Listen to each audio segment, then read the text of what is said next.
The 1970s had been an era of a lot of change in relation to perceptions of the environment. When we started, you mentioned wildlife or the environment, and people looked at you and said, it's another crank of some sort, you know. Perceptions of the environment and the natural world at that stage were very low. You would consider it slightly eccentric if you were campaigning for nature and the environment. An awful lot of the ideas that people in the Irish Wildlife Trust had in the 70s, the same ideas we have today. The 1970s was the time when the alarm bells on the environment really started ringing. In 1979, a group of people concerned about the lack of awareness and protection of Ireland's wildlife set about forming what was then called the Irish Wildlife Federation. This film looked at the how, who and why, at the origins and subsequent evolution of the Irish Wildlife Trust across 4 decades of challenges and change.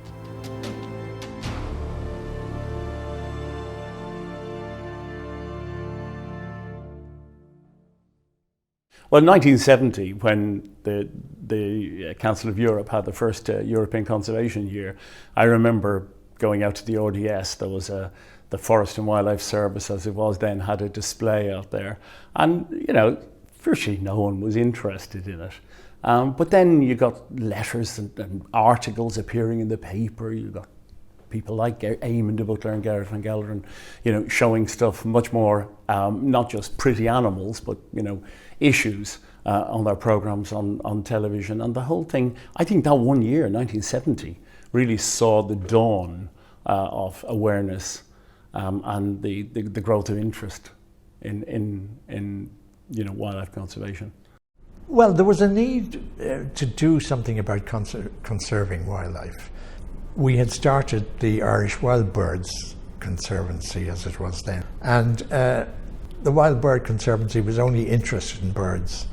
And as I was a zoologist, I realised there was more to life than birds. So I said, come on, let's do something else. So I got Gareth Van Gelderen, who was doing Muffin Spur with Eamon de Butler at the time, and we started up, and we got ourselves out there and said, come on, let's campaign for conservation of wildlife in general.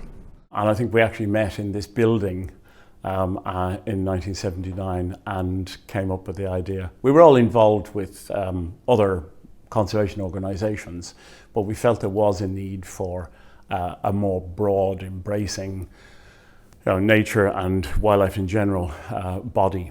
So that's why it came into being. We called a meeting in the college here, in the big lecture theatre up the front. Eamon de Butler came along, showed a film. Various people, Eamon, Fergus O'Gorman and others, spoke about the issues to do with nature conservation and the need for a membership-based organisation. We had a full house for it, simply advertised it in the papers.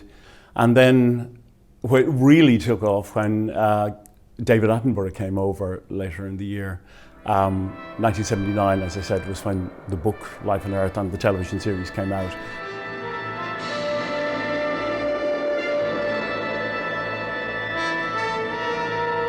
And that really had an immense appeal.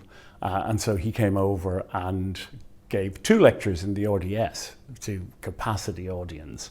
And the whole thing then started to snowball. So we built up the first couple of 100 members at that stage, mainly from people who turned up for those meetings. Yeah, David, I rang, I remember saying, how do I get to David? And I rang a friend of mine in London, and he said, I know his number. So he gave me his telephone number, so I rang him, and he answered the phone. And I explained who we were and what we are, and I said, this is after his first series was on the BBC. And he said, yes, I'll come. And he came, and it was great. Well, I think I was there pretty well from the beginning. Then I got involved and I was secretary. I used to take minutes. Oh, Look at the minutes. okay. This is the original minutes. Fergus Gorman, Chairman, John Rochford, Treasurer. Plan of campaign for reception of David Attenborough. What date was that? What date is that? That's 8th of April 1980. David Attenborough was conferred with life membership of IWF. President and Mrs. Hillary attended the evening session. Profit over 2,000. I was one of the hundreds who went along to see David Attenborough it was sort of a launch of the Irish Wildlife Federation, and there was a membership form on every seat, which I duly filled in and joined the following day. And then on one of the early badges that I got, the newsletter, there was a little ad asking for people to volunteer to spend some time in the office, and as it happened, I had time on my hands at the time. So I rang and Fergus answered and said, "Oh, please come in." So that was it. And then I became membership secretary then about a few months after that. It was done on a shoestring, volunteers. We were lucky we had people from PR, from finance, from legal services who'd all gotten involved in it. Gerrit van Gelderen was a Trojan. We understood that it was about children, getting awareness out there. And Gerrit van Gelderen was such a good communicator, both on the television, and he tackled our communications issue by producing the magazine, which was fantastic. And he used to draw pictures straight away. He said you wanted a picture about something or other, and 2 minutes later you had it. So he was a serious influence on the way we communicated.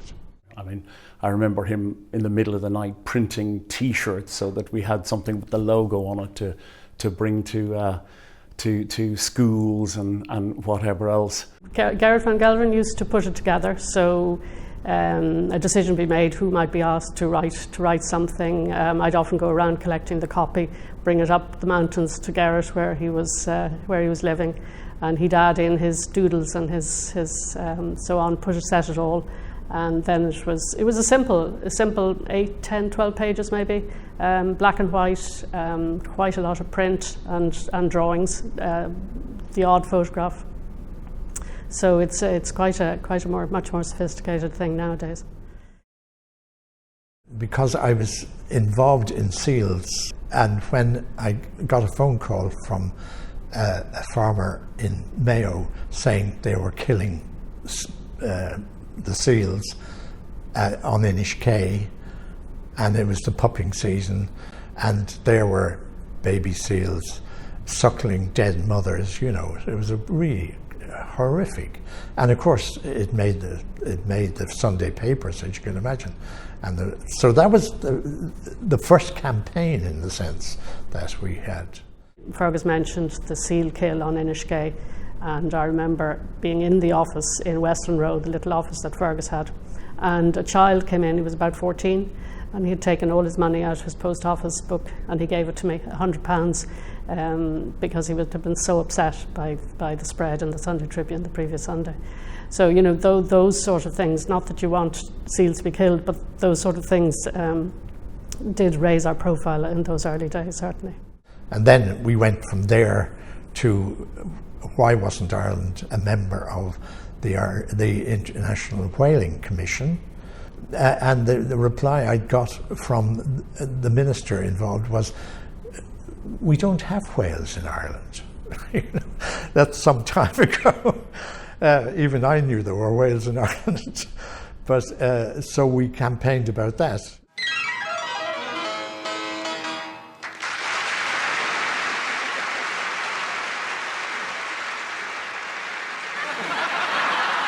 Spike had an Irish father.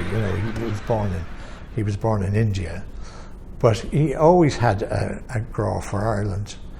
I said we needed somebody like Spike to run the campaign about Wales. Spike came and we had this big inflatable whale, 80-foot whale, which we trundled around during the Patrick's Day parade. Too much media attention, and the public, in fact. And Spike, who had a microphone, and never stopped talking anyway, shouted at them, "What do you think this is?" And they looked up and said, "It's a fish, mister." And Spike says, "No, it's not. That's me father. That's what the drink did to him."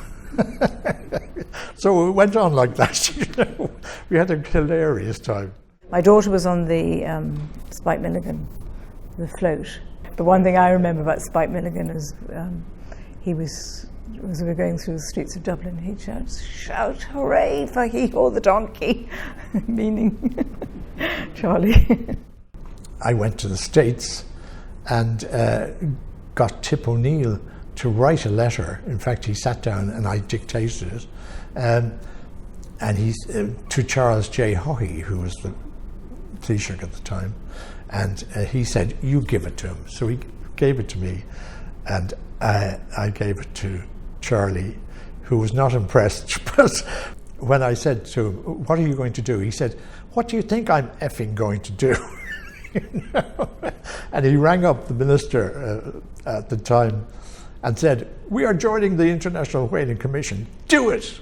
You know, and it was done. There you go. So that was some of the successes. We've had lots of failures, of course.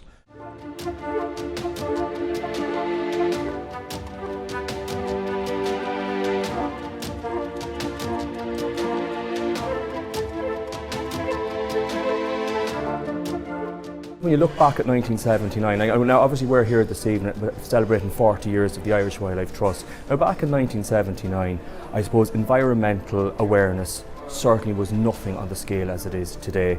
And indeed, I think, you know, tribute has to be paid to the men and women back in the late 70s in Ireland who got together to form the Federation, because they obviously recognised that there was nothing being done for wildlife protection. If you think of it, we only got our real first serious wildlife legislation in the mid-70s, the Wildlife Act of 1976. Up until then, there was very few environmental NGOs. With the exception of a few national parks and a few nature reserves, we didn't have the European Union designations that we have today. Perceptions of the environment and the natural world at that stage were very low. You would consider it slightly eccentric if you were campaigning for nature and the environment. But of course there was an awful lot more of it. It was actually probably, I wouldn't say in a better condition, but it certainly wasn't under the same threats that it's under now. We really need to, be much more proactive now with what we've got. Yes, so an awful lot has happened since the 1970s, and I suppose the 1970s was the time when the alarm bells on the environment really started ringing.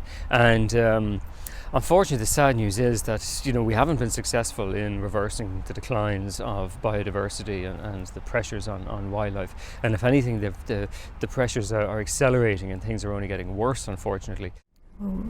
It's disappearing. We find it. We have a house down in Turkhead, down in West Cork, and there's definitely much less wildlife now than there was. We've owned it for now nearly 20 years, and there's less wildlife now. One has to be thinking of the future and planning for the future. I mean, there are always challenges. Some species will go up and some species go down. The pine marten is flourishing, for instance, and it was practically extinct in Ireland. What we need to do, and what the IWT wants to do, is get environmental education embedded into the system, and particularly in primary schools, and also making sure that the powers that be perform, because they tend to be cyclic. That's last year's thing, we'll do something else this year. It's an ongoing, continual effort, but it's education that makes the difference. Well, I think the role of NGOs is really, really important, and I think the Irish Wildlife Trust really plays an important role within that community. So certainly we're not going anywhere, and the need for us is more important now than ever. We try to make an impact through awareness raising. As a small organisation, we try to work with other NGOs with similar interests. I think we do that quite successfully. And we have had some successes in campaigns. We have been part of initiatives to stop electric fishing, for instance. We have been part of a campaign which will successfully see the end of trawling in shallow waters. I think that's a really positive thing. But ultimately, it has been difficult. I'd be lying if I said otherwise, because an awful lot of the ideas that people in the Irish Wildlife Trust had in the 70s, the same ideas we have today. We're still trying to push the idea that nature is actually really, really important, and it's not just a decoration, and we don't have it just for nice places to visit at the weekend. This is essential to our life support, and that message I don't think has really sunk in yet, so lots of work yet to do. I think at the moment we're in a very strong position. Like, we have been around for 40 years, and admittedly throughout those 40 years, like any other charity or business, we've had our ups and downs. But I think the big strength of IWT is the dedication and the commitment of first of all, our members, our directors and our staff as well. And that has enabled the IWT to survive over the last 40 years. Going forward, I think there is a danger that we probably at times are seen as a bit Dublin-centric. But you know, I suppose given the concentration of the population around Dublin, that it is very easy to get kind of sucked into that East Coast, I suppose, way of doing things. What I would like to see is a IWT branch in all counties across the island, and that would enable us to, I suppose, spread our message, reach more and more people as well, because you know there are people the length and breadth of Ireland that are interested in biodiversity, they are interested in wildlife conservation, but it may not always be possible for them to come to our meetings and that. So yeah, I definitely think over the next couple of years we're definitely going to try and grow it on a more national level.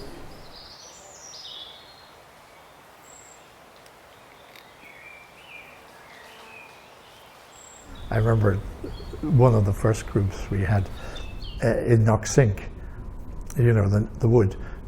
The inner city kids used to come out with the guards, I mean, in a van.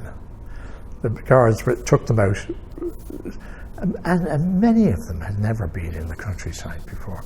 We used to walk them around and show, you know, just show them the basics in the wood. And I remember I used to sit them down and say, now, you have to be quiet. No talking for a minute. And that was amazing for them. You know, they had never. And I remember saying to her, and what did you hear? And they'd say, oh, birds, and there was leaves from it. And one little boy said, me. I said, he heard himself for the first time. He was aware, you know. I thought that was extraordinary. He was only 7 now. Me, he said. It was a moment. I said, wow, that's it. We're going in the right direction. We have had some good news stories. Certainly since the IWT was formed, we've had eagles coming back and we've had red kites coming back, and I remember one of the campaigns before my time was to bring back the great spotted woodpecker, and that has come back. So it hasn't been all bad news, but certainly we are living in an age of enormous environmental change, and things are looking very, very serious at the moment. If I am to be hopeful, I can see that there is a dawning realization that something very serious is happening in the world around us. We have all the solutions. We know that, you know, how to fix many of the problems, certainly. We know that we need to invest more in nature conservation. We know we need better quality protected areas. We know we need to start rewilding parts of the country. So a lot of these ideas really only need to be better established, I think, in the right places. I think there's just so much awareness now, you know, not specifically wildlife, but the whole climate situation. I think the primary schools are very important. I think a lot of the teachers now are taking it on board. A lot of children are learning about recycling and you know, all the things that are damaging the climate. So I would think there's much greater awareness. So it's lovely that they are, you know, worried and things. I mean, it's not going to be our problem, but it is going to be their problem. You know, if we can hold the ground we have in the face of, you know, another 10 years of so-called progress, we'll be doing very well indeed. And I think we will. I think the momentum is there now on the conservation, on the environmental front. You know, you just have to look at things like all these bee gardens that have suddenly appeared. Environmental awareness is no longer seen as some kind of fringe element of society. I think back in the late 70s, many people in Ireland wouldn't have even been aware of what the word environment actually meant. They certainly wouldn't have been aware of conservation or biodiversity protection. Whereas today, at least, the awareness is out there. A wildlife conservation organisation will always have to deal with environmental, political and social change. But two things remain constant. The IWT's mission to fight to protect Ireland's beleaguered wildlife and the need for members and volunteers to help in that fight and to allow the IWT to survive and adapt over the next 40 years.